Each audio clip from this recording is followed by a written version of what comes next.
بسم الله الرحمن الرحيم الحمد لله رب العالمين والصلاة والسلام على أشرف الأنبياء والمرسلين سيدنا محمد وعلى آله وصحبه أجمعين. Alhamdulillah, my dear respected viewers, we begin by praising Allah subhanahu wa ta'ala for this opportunity for us to continue with our lessons in the commentary of Aqeedah Sanusiyyah, and we pray that Allah bless us with the understanding. And may Allah subhanahu wa ta'ala make this lesson a reason where our sins are forgiven, our prayers are answered. And may Allah bless us with tawfiq and hidayah. And bless us with iman and taqwa. Ameen Ya Rabbal Alameen. So before we enter into our book, there are a few things as usual I would like to mention as a summary of our previous lesson. In our last lesson, the author speaks about the meaning of the divine. That is in Arabic, we call it al-uluhiyyah. So he was speaking about the meaning of la ilaha illallah, and the meaning of al-ilah, and meaning in terms of its definition in terms of mutabaqah, and definition in terms of mulazamah. So there are two things here that we mentioned in our previous class, and some of you asked so many questions in the WhatsApp group pertaining to the difference in these two terminologies. And basically, the author Al-Imam Sanusi, he mentioned the meaning in terms of is iltizam, dalalatul iltizam, yani meaning. He mentioned, for example, in the matan, he said that the meaning of uluhiyyah is that Allah subhanahu wa ta'ala is not any in need of other than him. Is not any in need of other than him. This is the meaning of al-istighna. That Allah subhanahu wa ta'ala is not any in need of other than him. The one who the commenter, that is Sheikh Sa'id Fuda, he inserted the meaning of mutabaqah. Yani the meaning of mutabaqah is basically the complete meaning of a particular word. So for example, if a person asks what is the meaning of uluhiyyah, that is the divine meaning of the divine. So the meaning is it is an entity that is wajibul wujud. Wajibul wujud, yani the existence is necessary, and he is deserving of the one who is deserving of worship. So two things here. One is wajibul wujud, and the other one is istihqaqul ibadah. This is the meaning based on mutabaqah. Yani based on mutabaqah, again, it is the complete meaning of a word. But the definition based on istilzam or iltizam, it is a derivation of the terminology. So when we say, for example, Allah subhanahu wa ta'ala, he is wajibul wujud, and he is deserving of ibadah. So that entails that he is not in need of other than him. So Al-Imam Sanusi, he only mentioned the meaning of iltizam, and he did not mention the meaning of mutabaqah. So some of you ask, what is the reason why there is a footnote in the book that you are having that speaks about the difference between the meaning based on mutabaqah, meaning of iltizam. So basically, what I'm saying, what I'm trying to say, to explain about what is mentioned by Sheikh Sa'id Fuda is that the fact that since the author did not mention the meaning of mutabaqah, so he commented and he mentioned the meaning of mutabaqah together with the meaning of iltizam as mentioned by Al-Imam Sanusi. And the reason why he did this because there are some critics of Al-Imam Sanusi for the fact that he did not mention the terminology of uluhiyyah based on mutabaqah. He only mentioned based on iltizam, whereas usually in mantiq, what is important is definition based on mutabaqah, because definition based on mutabaqah speaks about the entity itself, or a particular thing in terms of its definition. Whereas iltizam speaks about the ruling that is derived from that definition. So basically, when we are speaking about a particular word, usually we bring forth any what you call it, the complete any definition rather than the definition any that is derived. But here the reason, of course, based on the footnote also that you have, the reason is that Al-Imam Sanusi, to him, for those any who have been learning what he mentioned any earlier in the beginning any of the chapters and so on, to Al-Imam Sanusi, and when he wrote any Aqeedah Sanusiyyah, to him that the reader should have understood already. So there is any no need any for him any to mention again the definition any based on the mutabaqah, because all this thing about wajibul wujud and Allah yastahiqul ibadah, all this any many a times any have been mentioned any, and many a times has been repeated in Aqeedah Sanusiyyah. When he spoke any about al-wujud, when he spoke any about the attributes any of Allah subhanahu wa ta'ala, all these things any have been explained. So he only mentioned any dalalatul iltizam, and the reason why he did so, because and after this all this coming, all any is about dalalatul iltizam, yani because he's going to speak any about that Allah any is not in need any of, is not any in need any of other than him. So this is any some explanations based any on the questions. There is a question any on this. So I what you call it, take some time I need to answer this thing. But at the end of the day, in order for you to understand what is the meaning of mutabaqah and iltizam, you have need to study mantiq. You have to study mantiq, and if you don't study mantiq, and you might have difficulty and to understand what basically I am saying. And you can get you see, if you read in the translation, the translator, he translated the word mutabaqah and iltizam. So just ignore any about this translation, but it's always an important, as I mentioned many a times, is that what is important is that we memorize the Arabic terminologies and instead any of the English ones. So the English translation is basically I need to assist. Type. So basically, in our last lesson we mentioned any that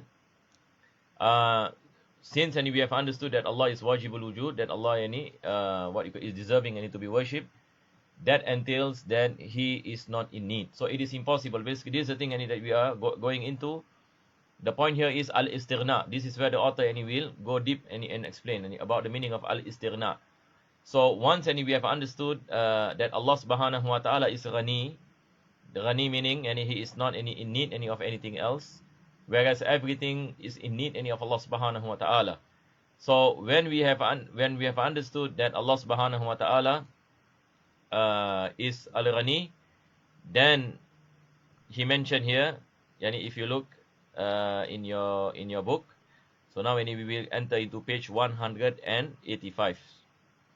185. Let us go back into our kitab.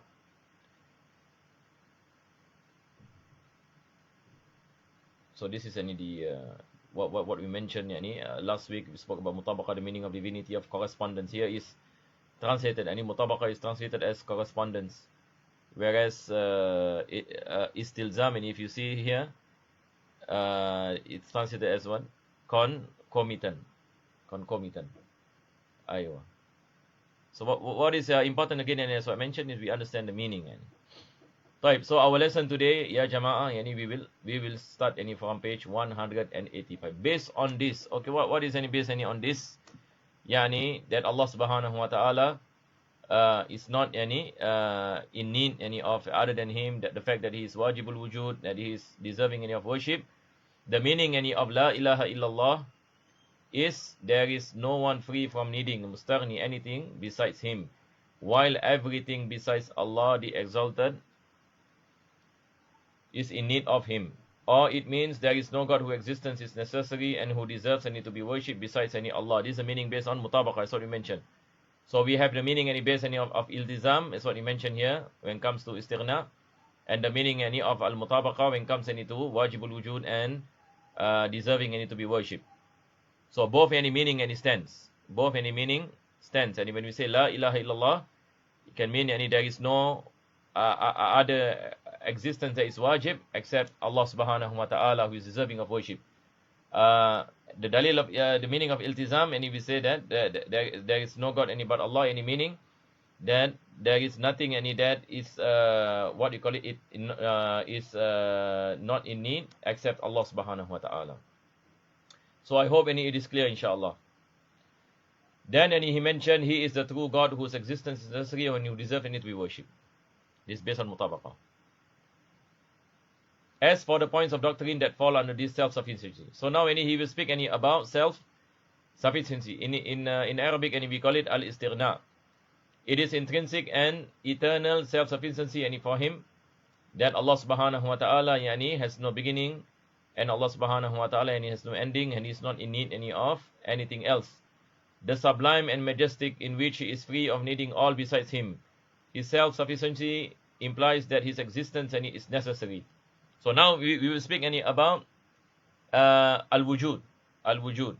So now when we have understood that Allah subhanahu wa ta'ala is self-sufficient, that he is not in need of anything else, that he is al-murni, al-ghani, the one who is not in need of other than him, then his existence must be necessary. Because if the existence of Allah subhanahu wa ta'ala is not necessary, meaning it is jaiz, it is possible. And when it is possible, meaning it has a beginning, or he has an ending. If he has a beginning, meaning he is in need of an originator, and the one who brings him into existence. If he has an ending, then that shows that he is contingent, because the nature of contingency is that it accepts non-existence. So if God is the existence of God is not necessary, meaning his existence is possible. If his existence is possible, meaning he is in need.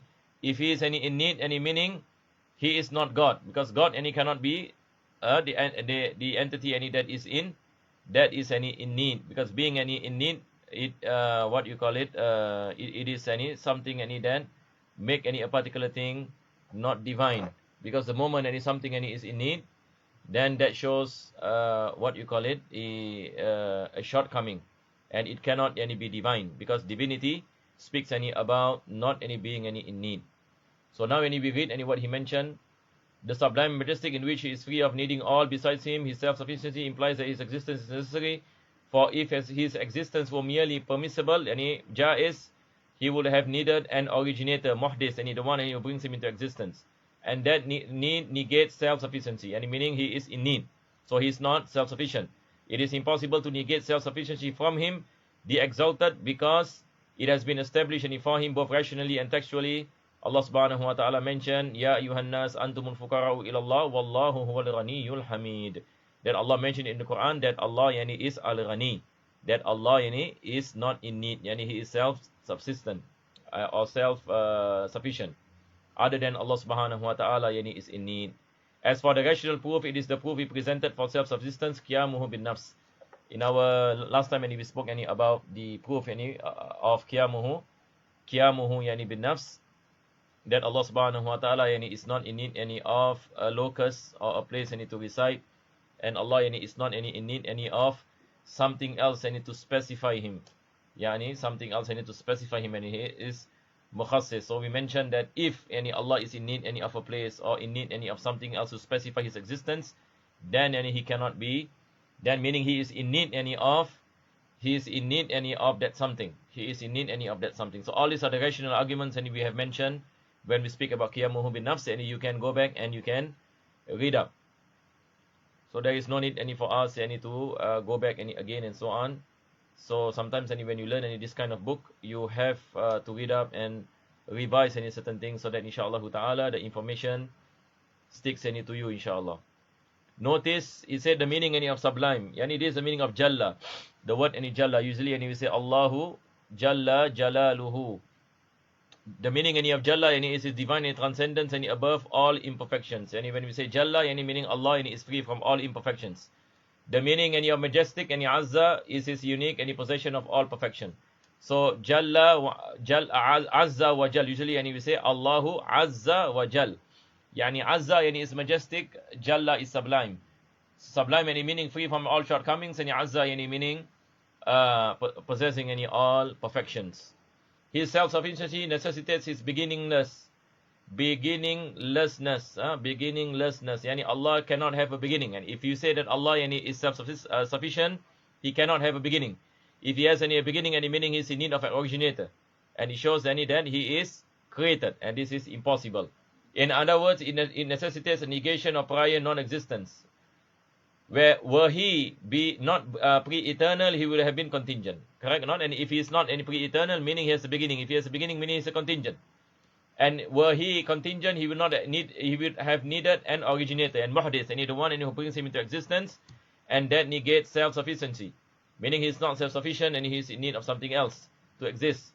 Negating self-sufficiency is impossible because it has been affirmed both rationally and textually. So we say it is impossible that Allah has a beginning, because if that is any the case, Allah is not any self-sufficient, but Allah is self-sufficient, and it is proven both rationally and also textually, as what we mentioned. His self-sufficiency, all these are straightforward. I hope it's clear, inshallah. All this, for those and who have been following any our lessons and so far, all these things, and it's just a lot of these things are basically kind of a revision. There are some many repeated things, but it is mentioned in another way. Basically the author is trying to explain the part of al-istirna, that Allah is ghani. So he said his self-sufficiency necessitates his endlessness, al-baqa, that Allah has no ending, which is an impression that indicates a negation of future non-existence. If it were possible for him to come into non-existence, his existence would only be permissible. Yani jaizul wujud or mumkinul wujud. Yani anything and he has an end is contingent, and it cannot be necessary, because necessary being and he cannot accept non-existence. And he whose existence is permissible, yani mumkin or jaiz, what happens? If the existence and is permissible, it can only be contingent. And that would entail that he is in need of an originator. Originator meaning muhdith, and the one who brings it into existence, which would in turn negate self-sufficiency. And the same thing. And he will negate self-sufficiency, and Allah and he is self-sufficient. So negating self-sufficiency from him, the exalted, is impossible, because he has been affirmed for him both rationally and textually. Inshallah, if you have any questions, and you can write down any as usual, and in the Seeker's Nest YouTube, the comment and the section, and I will read it later, inshallah. I will just move on, because all these things, I believe, as what I mentioned, easy to understand. I don't think anyone has any problem understanding what is mentioned here, because it is clear cut, as what we have mentioned in the previous lessons. His self-sufficiency necessitates his absolute dissimilarity. So now he's speaking about mukhalafatul al-hawadith. So earlier we spoke about al-wujud, we spoke about al-qidam, al-baqa. So when we say Allah is ghani, yani he is wajibul wujud, and he has no beginning, no ending. And likewise, he is dissimilar from all contingent beings. In other words, it negates any likeness between him and contingent beings in his entity, his attributes, and his actions. If he resembled anything from them, any contingent beings, he would have been contingent. So this is the thing. Yani if a person says that Allah is like this, Allah is like this particular substance, for example, na'udhu billah, or Allah is like this particular attribute of the contingent being, or Allah his actions is like the actions of this contingent being, it means that God is contingent. Because having any similarity in terms of essence, or in terms of attributes or actions, that would entail that he is any contingent. If he resemble anything from them, contingent beings, he would have been contingent like them, and thus in need of an originator. So if he is contingent, meaning he is in need of originator. That's what we mentioned. Being in need negates self-sufficiency, and the same thing again. And negating self-sufficiency from Allah is impossible, because it has been affirmed for him both rationally and textually. So I hope it is clear, inshallah. So the thing about mukhalafatul hawadith, and we say Allah is dissimilar from contingent beings. If he were to be the same as contingent beings, and he will also be like contingent beings. And if he is a contingent being, meaning he has a beginning. If he has a beginning, and he is in need of an originator. And if he is in need of originator, then he cannot be self-sufficient. So being not self-sufficient is impossible, because we have established proofs from the Quran and the Sunnah, and also rational proofs that Allah is self-sufficient. So now when we go on into the next one, now he say his self-sufficiency necessitates his self-subsistence. This is the meaning of qiyamuhu bi nafsihi. So once we understand that Allah is self-sufficient, and it necessitates that Allah is qa'imun bi nafsihi, which entails being free from needing a locus or determiner. This is the meaning of qiyamun nafs, and last time we spoke about the meaning of qiyamun nafs. that Allah is not in need any of a place any to reside, and Allah is not in need of a determiner, mukhassis, the one any who determines his existence or his attributes. This is any impossible. So he mentioned he will not any be self-sufficient, and if Allah is in need any of a place any to reside, then he is not sufficient because he is in need any of something else any to hang on. Determiner, if Allah is in need any of a mukhassis any meaning, yani he is created, because any the one any who determines any your existence any meaning any you are created and you are not any the creator. If yani your attributes any is being determined by, yani is specified that you are like this and you are like that and you exist in a particular time and you exist any in a particular place, all these things any are the attributes and your contingent any beings, because Allah yani cannot be determined, yani his existence and his attributes and his essence cannot be determined any by something else. This is the meaning of determiner, the mukhassis. So it is impossible. If Allah is determined any by a mukhassis, the one any that specifies in his existence, he will not any be self-sufficient. Same thing. Negating self-sufficiency from Allah the Exalted is impossible, because he has been affirmed for him both rationally and textually.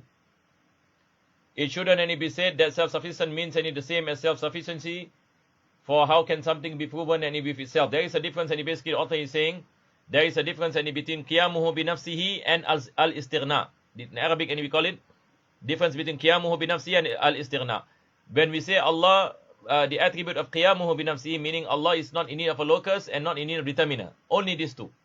But when we speak about istighna, it is more general, and we say Allah is not in need of everything else. So one is specific, the other one is general. So they are not the same, but mentioning specific while speaking any about general meaning and is correct. This is what he mentioned. We say that self-sufficient is only exclusive to being free of needing a locus or determiner. These are the two things. His self-sufficiency, whereas self-sufficiency is more general, that's what I mentioned. And freedom of needing all else besides him is more general and inclusive. And using general and inclusive to prove the specific and exclusive is correct. Yani sometimes you use something that is general, it is understood, but yet you speak about the specific meanings. Yani to emphasize so that people can understand better, and there is no contradiction. There is no any contradiction. Yani when we say Allah is not in need of everything else, yani it includes being needing a locus and a determiner. So when we speak about qiyamuhu bin nafs, it only speaks about Allah is not in need of a locus and a determiner. So it is specific. Whereas al-istighna, we say that Allah is not in need of everything else. So it includes the locus and the determiner. So speaking generally and also specifically is correct because the meaning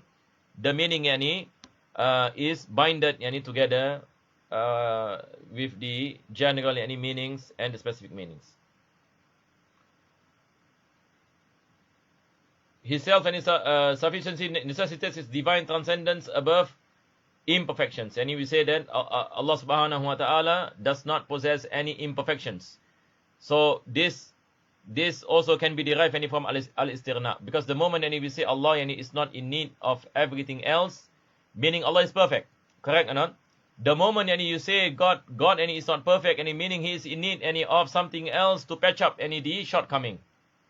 So by saying that Allah is not in need of everything else, meaning he is perfect, he possesses all perfect attributes, so we cannot ascribe imperfections to him. Were he not divinely transcendent above them, he would be attributed with them. If Allah is not perfect, then it entails that Allah has attributes of shortcomings, and thus in need of one who can remove them from him, remove the shortcomings from him if he has imperfections. Being in need negates self-sufficiency, and negating self-sufficiency from Allah is impossible, because he has been affirmed for him both rationally and textually. So basically what the author is saying is that Allah subhanahu wa ta'ala is perfect. When we say that Allah subhanahu wa ta'ala is perfect, this also is under the meaning of al-istighna, that Allah is not in need of everything else. If he is not perfect, what happens? Meaning he possesses any shortcomings. If he possesses any shortcomings, he is in need of something else to patch up the shortcomings.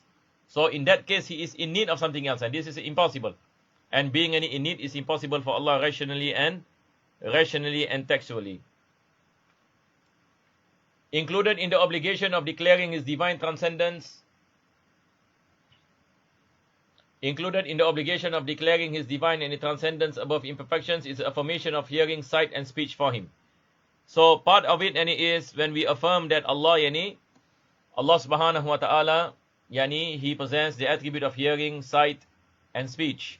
So last time when we spoke about sifat al-ma'ani, when we mentioned that Allah subhanahu wa ta'ala, the rational proofs behind Allah subhanahu wa ta'ala Sami' and Basir and Mutakallim, is that we take the opposite. And if Allah does not possess the attribute of hearing, then what you call it, He will be ascribed to be someone something that cannot hear, and this is a shortcoming. If He is not ascribed to have possessing the attribute of sight, meaning He is blind. If He does not have possessing the attribute of speech, meaning He is dumb. And all these are the impossibilities when we take the opposites of these attributes. So by affirming hearing, sight and speech, now this is an indication that Allah subhanahu wa ta'ala is perfect, and Allah subhanahu wa ta'ala is not in need of other than Him. And if He is not ascribed with these attributes, meaning again as what we mentioned, there is imperfections and He is in need of something else to patch up the shortcomings that he has, and that is impossible. So we read this again, and he said, included in the obligation of declaring His divine transcendence and above imperfections, and if we say Allah is perfect, is the affirmation of hearing, sight and speech for Him, and the obligation of affirming that He is all hearing, all seeing, and that He speaks. The existence of qualitative attributes necessitates the existence of predicative attributes. This last time when we spoke about sifat ma'ani and sifat ma'nawiyah. So the moment we speak about sifat ma'ani, automatically there is sifat ma'nawiyah, because sifat ma'nawiyah is derived from sifat ma'ani. When we mentioned that Allah subhanahu wa ta'ala has the attribute of al-basar, He is basir. If He has the attribute of kalam, He is mutakallim. So this is the connection between the qualitative and the predicative attributes. And then he mentioned, notice here that there are 11 necessary attributes.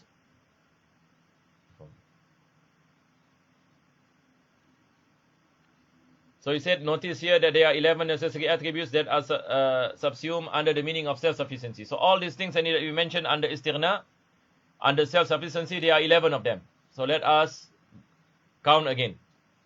So he mentioned here, which is the attribute of existence, is the attribute of wujud. So wujud, and we spoke about wajibul wujud.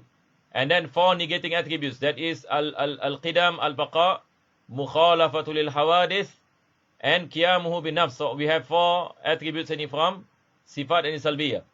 3 are qualitative attributes, sama, basar, and kalam, and 3 are predicative, that is sami', basir, and mutakallim. So altogether, how many we have? We have 11. If these attributes are affirmed, all of their opposites are negated. So when we say Allah has no beginning, meaning having a beginning is negated. When we say Allah has no ending, meaning having an ending is negated. These are the opposites. Opposites are negated. When we say Allah subhanahu wa ta'ala is all hearing, not being able to hear is negated. Allah subhanahu wa ta'ala is all seeing, to be blind is negated. So the moment we affirm these attributes, automatically we negate the opposites. So the opposites are also 11. So because everyone has an opposite. If these 11 attributes were not necessary for Him, and were their opposites not negated, He would be in need of an originator. So this is the conclusion. So any of the attributes, if it is not affirmed, meaning Allah is contingent. Any of the 11, as what we mentioned. No need for me to repeat again. But as what I mentioned, all these 11 things that we mentioned, the moment a person negates, the moment any of the 11, it will mean that Allah is in need of an originator, the one who bring him into existence, because it will entail that he is part of contingent beings. And likewise the opposites. The opposite has to be negated. If the opposites are not negated, likewise it will bring contingency to Allah subhanahu wa ta'ala. He will be in need any of an originator. The proof establishing the necessity of existence, pre-eternity, endlessness, absolute similarity, and from contingent beings. And one of the meanings any of subsistence, which is being free from needing a determiner, is that if these attributes were negated, he will be in need of an originator, as what we mentioned. It is impossible for him to be in need because it is rationally and textually established that he, the exalted, is self-sufficient. So again, this is the conclusion. If he was in need of a locus, now this is when we speak about qiyamuhu bin nafs, that Allah is not in need of a locus, the negation of which is the second meaning any of self-subsistence. What is any the meaning of second meaning of self-subsistence? Because self-subsistence has two meanings. Number one is not in need of a locus. Number two is not in need of a determiner, mukhassis. So if Allah is in need of a locus, now he gives an example. The negation any of which is the second any meaning any of self-subsistence. He will be in need any of one. He will be in need any of one, and being any in need negates self-sufficiency. Yani, if we say that Allah is in need any of a locus, locus is basically any a place or a space. If Allah subhanahu wa ta'ala is in need any of a place any to reside any, for example, now this negates him being self-subsistence and self-sufficient. Two things. Negates any him being any self-subsistent and self-sufficient. Then he will be in need any of a locus, and being in need negates self-sufficiency. It is impossible to negate self-sufficiency from him because it is both rationally and textually necessary. If it were possible to negate self-sufficiency, it would be he would be in need of one who can remove imperfections from him. This proof establishes the necessity of declaring his divine transcendence above imperfections. As what I mentioned in here, same meaning as what we mentioned earlier, only expressed in different ways. The moment we say that Allah is imperfect, meaning he is in need of something else to patch up then imperfection. An example of imperfection are the opposites of hearing, sight, and speech. Were he not divinely transcendent above their opposites, he will be in need of one who can remove those imperfections. For example, if we say that Allah subhanahu wa ta'ala does not possess hearing, for example, meaning he is deaf. So if Allah is deaf, na'udzubillah min dhalik, meaning he is in need of something else to make him hear. If Allah is unable to see, he is in need of something else to assist him in seeing. If Allah is unable, does not possess the attribute of speech, he is in need of something else to to assist him in that. Were he not be divinely transcendent above their opposites, he will be in need of one who can remove those imperfections. Something else to assist him. And being in need in this state negates self-sufficiency, and negating self-sufficiency from Allah is impossible because it has been affirmed for him both rationally and textually. So I go fast because as what I mentioned, all these things I believe we have mentioned many a times, and this is just some summary, and the author is just trying to relate some of these meanings of the meaning of la ilaha illallah and the meaning of self-sufficiency, so that it becomes much clearer for us. So inshallah I will just continue a bit more. He mentioned it follows the necessity of his self-sufficiency, the sublime and majestic, that is divinely transcendent above motives for his actions and judgments. So now when we go to the part of the action of Allah subhanahu wa ta'ala. So we spoke about the entity of Allah, meaning Allah is wajibul wujud, his existence. We spoke about the attributes of Allah subhanahu wa ta'ala. Now we are going to speak about his actions. His actions. So he mentioned here that the actions of Allah subhanahu wa ta'ala cannot have motive. Cannot have motive. And meaning Allah does not create a particular thing because he is in need of that particular thing, for example, or he is in need of something else from his creation of that particular thing. For example, Allah created human beings. It doesn't mean that Allah subhanahu wa ta'ala is in need of human beings. So this is the meaning of motive. All this we mentioned also last time, that we say that the actions of Allah subhanahu wa ta'ala are free from motives. Free from motives. And he created everything not because he is in need of the things that he created. Not because that he is in need of the things that he is not in need of anything. His actions does not have a motive. This is the meaning. So the word motive is the plural of motive, and arad in Arabic we call it arad, which is the incentive and to look after what is advantageous and avert harms. So for example, our actions and it has a motive. For example, if a person asks you, why do you go to work? Why do you go to work? Yani we say that we go to work and because at the end of the month and we are in need any of money and for our financial any expenditure for our house and so on and so forth. So we have any a motive any behind, correct or not? We are in need what you call it to eat any and drink. So our actions any has a motive and so that any we do not become hungry and thirsty. But the actions any of Allah subhanahu wa ta'ala has no motive. His actions any include bringing into being, yani creating things any into existence, bringing into non-being, yani making things any from non-existence from existence to non-existence, honoring, abasing, impoverishing, bringing life, bringing death. Yani Allah is one who honor, Allah is the one who dishonor, Allah subhanahu wa ta'ala is the one who bless, Allah the one the bringer of life and death. His judgments are the 5 legal judgments, the sacred law that is a wajib, the sunnah, haram, makruh, mubah. These are the five ahkam syar'i or ahkam yani taklifi. If it were permissible that he not be divinely transcendent above motives, what will happen? So he said in his action and judgment, it will follow that he is in need of that which will fulfill yani his motive. Yani meaning yani if Allah subhanahu wa ta'ala yani does any something that he because any of a motive, yani meaning yani he is in need. He is in need of something to fulfill any that motive. So being any in need is impossible any for Allah.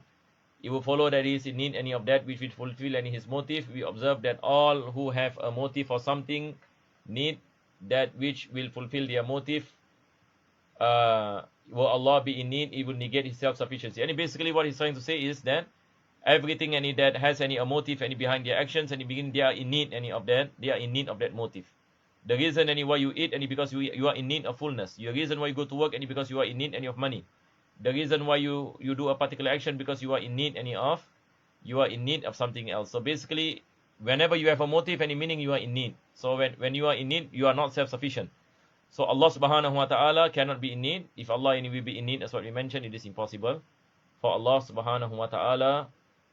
So we are going to end here inshallah. This last any paragraph. Will Allah be in need? It will negate his self-sufficiency, yet self-sufficiency is established for him, the exalted, both rationally and intellectually. So how can it be conceived that he, the exalted, is in need when he is free from needing all things? Jazakumullah khair. Inshallah, our next lesson, we will continue. We will continue from here. So this is any part, any of the meaning, any of his actions.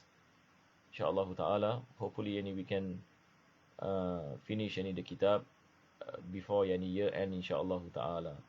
So let me see if there is any questions so far. So there is no question. Inshallah ta'ala, we end our majlis by making dua. ربنا تقبل معنا إنك أنت السميع العليم وتب علينا إنك أنت التواب الرحيم واختم بالصالحات أعمالنا وآجل الله الكريم.